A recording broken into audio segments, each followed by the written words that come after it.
আসসালামু আলাইকুম। আশা করি সবাই ভালো আছেন। আজকের পর্বে আমি আপনাদের সাথে শেয়ার করব লাউয়ের কুশা ভর্তা। আশা করি আমার আজকের এই ভিডিওটি আপনাদের কাছে ভালো লেগে থাকবে। তো চলুন দেখে নিই কীভাবে আমি এটি তৈরি করি। তার জন্য আমি এখানে নিয়েছি প্রথমেই লাউয়ের কুশা এভাবে ছোটো ছোটো করে আমি কেটে নিয়েছি। আপনারা যে কোনোভাবেই কাটতে পারেন, সমস্যা নেই। আর আমি একটু গাঢ় করে কেটেছি, আপনারা নিশ্চয়ই কাটাটা দেখতে পাচ্ছেন। আমি এভাবে নিয়েছি, ভালো করে ধুয়ে আমি পানি দিয়ে নিয়েছি।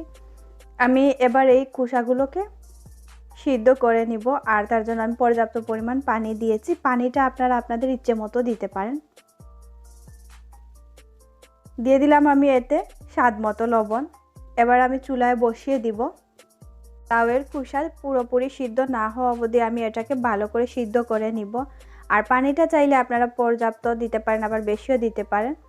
আর পর্যাপ্ত দিলে পানিটা এমনভাবে দিবেন যাতে লাউয়ের খোসাটাও সিদ্ধ হয়ে যায় আর পানিও থাকে না। আবার এক্সট্রা পানি থাকলে সেটা একটা চালনিতে আপনারা ঝুড়িতে আপনারা পানিটা ঝরিয়ে নিতে পারেন, সমস্যা নেই। আমার পুরোপুরি সিদ্ধ হয়ে গিয়েছে, আপনারা নিশ্চয়ই দেখতে পাচ্ছেন। আমি এবার একটা ঝুড়িতে নিয়ে নিয়েছি। আমি ভালো করে পানিটা ঝরিয়ে নিব আর খোসাটা আমি ঠান্ডা করে নিব। ঠান্ডা করে আমি একটা ব্লেন্ডারে ব্লেন্ড করে নিব। চাইলে আপনারা এটাকে পাটায়ও বেটে নিতে পারেন। আমি ব্লেন্ড করে নিব। আর সেই সাথে আমি চুলায় একটি প্যান বসিয়ে দিয়েছি। এর মধ্যে দিয়ে দিচ্ছি আমি পরিমাণ মতো তেল। রান্নার তেল দিচ্ছি আমি। এখানে আপনারা চাইলে সরিষার তেলও ব্যবহার করতে পারেন।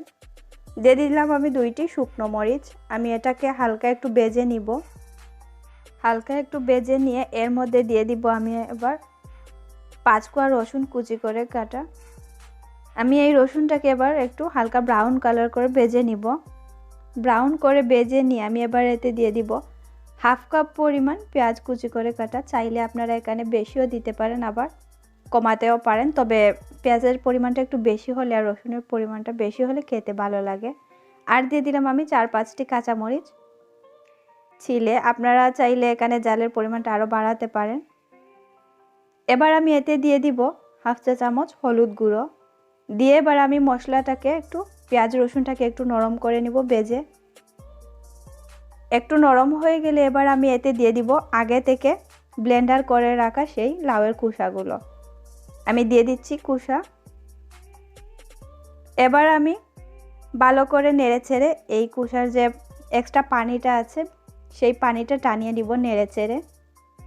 আর চুলার আঁচটা এ পর্যায়ে মিডিয়ামেই রাখবো। আমি মিডিয়ামে রেখেই নেড়েচেড়ে ভালো করে আমি ভর্তাটা টানিয়ে নিব। খেতে খুবই ভালো লাগে। আপনারা বাসায় ট্রাই করলেই বুঝতে পারবেন এর স্বাদটা। আমার ভালোই লাগে, সেজন্য আপনাদের সাথে শেয়ার করলাম। আমার ভর্তাটা হয়ে গিয়েছে, এবার আমি নামিয়ে নিব। সার্ভের পালা। বাস তৈরি হয়ে গেল লাউয়ের কুশা ভর্তা। আশা করি আমার আজকের এই ভিডিওটি আপনাদের কাছে ভালো লেগে থাকবে। এতক্ষণ আমার সাথে থাকার জন্য আপনাদেরকে ধন্যবাদ। সবাই ভালো থাকবেন, সুস্থ থাকবেন আর আমার জন্য দোয়া করবেন। আল্লাহ হাফেজ।